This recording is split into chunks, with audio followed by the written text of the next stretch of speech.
Avez-vous déjà eu l'impression qu'une partie de vous voulait faire une chose, tandis qu'une autre partie vous retenait?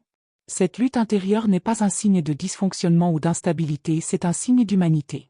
La thérapie des systèmes familiaux internes, IFS, propose un cadre révolutionnaire pour comprendre ces conflits internes, offrant une manière compatissante de naviguer dans les complexités de notre monde intérieur.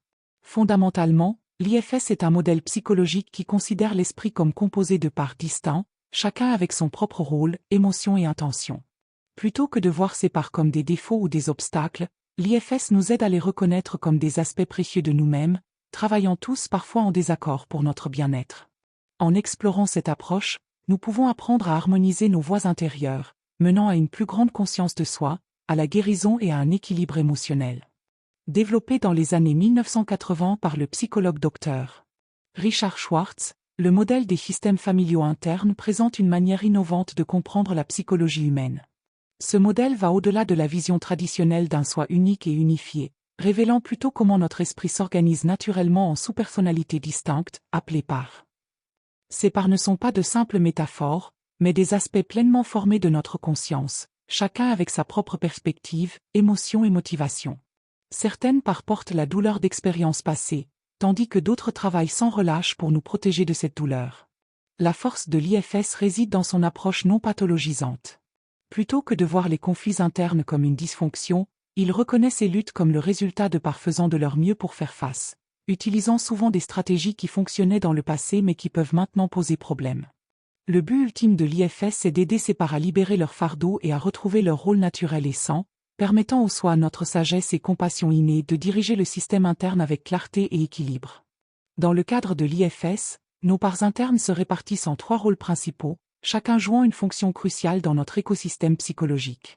Les exilés représentent nos aspects les plus vulnérables, généralement formés lors d'expériences douloureuses, de traumatismes ou de besoins non satisfaits pendant l'enfance. Ces parts portent des émotions brutes comme la peur, la honte ou le chagrin et sont souvent refoulées par des parts protectrices pour éviter que le système ne soit submergé. Un exemple classique est l'enfant intérieur qui porte encore les blessures d'un abandon ou de critiques précoces. Les managers comprennent les parts proactives et stratégiques qui travaillent à maintenir le contrôle et à éviter la douleur. Ils agissent comme des administrateurs internes, évaluant constamment les risques et mettant en place des règles pour nous protéger. Leurs manifestations courantes incluent le critique intérieur qui pousse à la perfection, le people-pleaser qui cherche l'approbation des autres, ou l'inquiet qui anticipe le danger. Bien que ces parts aient de bonnes intentions, leurs stratégies protectrices peuvent devenir rigides et limitantes avec le temps. Les pompiers émergent comme des intervenants d'urgence lorsque les exilés font surface avec leur douleur. Ces parts réactives agissent rapidement pour éteindre les incendies émotionnels par la distraction, l'engourdissement ou des comportements impulsifs.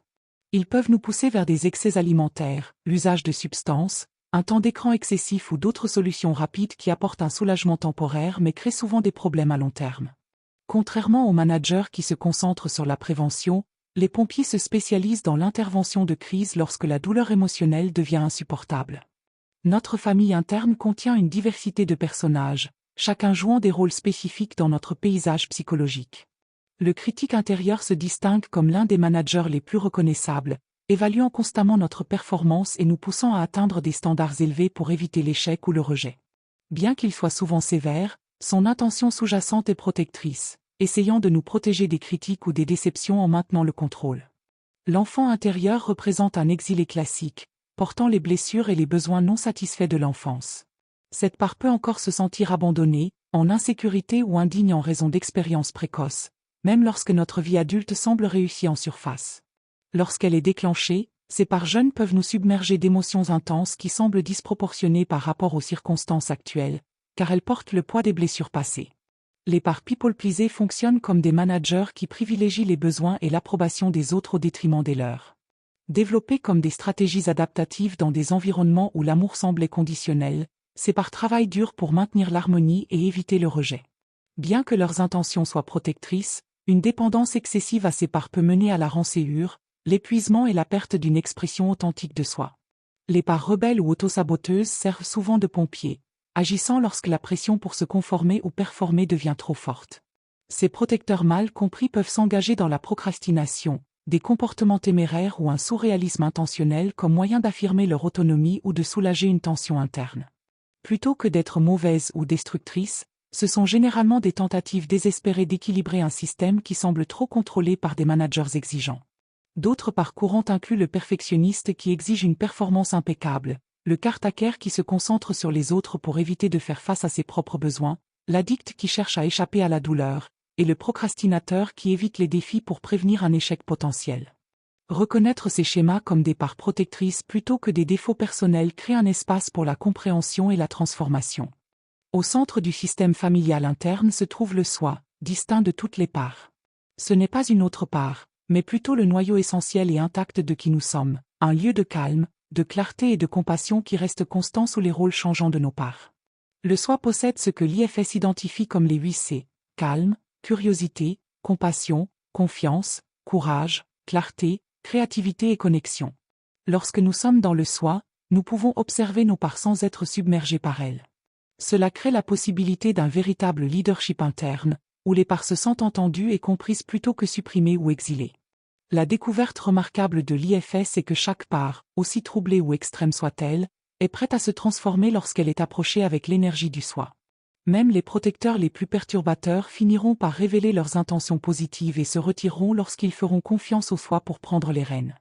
La thérapie IFS suit une approche structurée mais flexible pour créer une harmonie interne. Le voyage commence par l'identification et la découverte de nos parts, en les abordant avec curiosité plutôt qu'avec jugement. Une question fondamentale que nous posons est « Qu'est-ce que tu essaies de me protéger ?» Cette simple interrogation révèle souvent la logique protectrice derrière les comportements les plus problématiques. Lorsque les parts se sentent entendues et comprises, elles commencent à se différencier des rôles qu'elles ont été forcées de jouer. Les exilés peuvent partager leurs histoires sans submerger le système, les managers peuvent assouplir leurs règles rigides et les pompiers peuvent trouver des moyens puissants de faire face. Le processus de décharge permet aux parts de libérer les croyances extrêmes, les émotions ou les sensations qu'elles portaient souvent depuis l'enfance et de retrouver leur rôle naturel et précieux dans le système. Un insight clé de l'IFS est que la guérison passe par la relation, non par l'élimination. Nous ne réduisons pas vos silences ou ne bannissons pas les parts, mais nous les aidons à se transformer à travers un témoignage compatissant. Cette approche mène à un changement durable car elle traite les causes profondes des conflits internes plutôt que de simplement gérer les symptômes. Lorsque les parts apprennent à faire confiance au leadership du soi, tout le système interne devient plus flexible, résilient et harmonieux. Le modèle IFS propose un recadrage radical de la psychologie humaine. Nous ne sommes pas brisés, mais magnifiquement complexes. Ce que nous interprétons souvent comme des défauts personnels ou des symptômes de santé mentale sont en réalité des parts faisant de leur mieux pour faire face à des expériences difficiles. Le chemin vers l'unité ne consiste pas à nous réparer, mais à rétablir des relations aimantes entre nos parts et le soi. Cette perspective a des implications profondes sur la manière dont nous abordons la croissance personnelle, les relations et la prise de décision. Lorsque nous arrêtons de nous battre contre nous-mêmes et commençons à écouter avec curiosité, nous découvrons que même nos comportements les plus difficiles ont un sens dans leur contexte.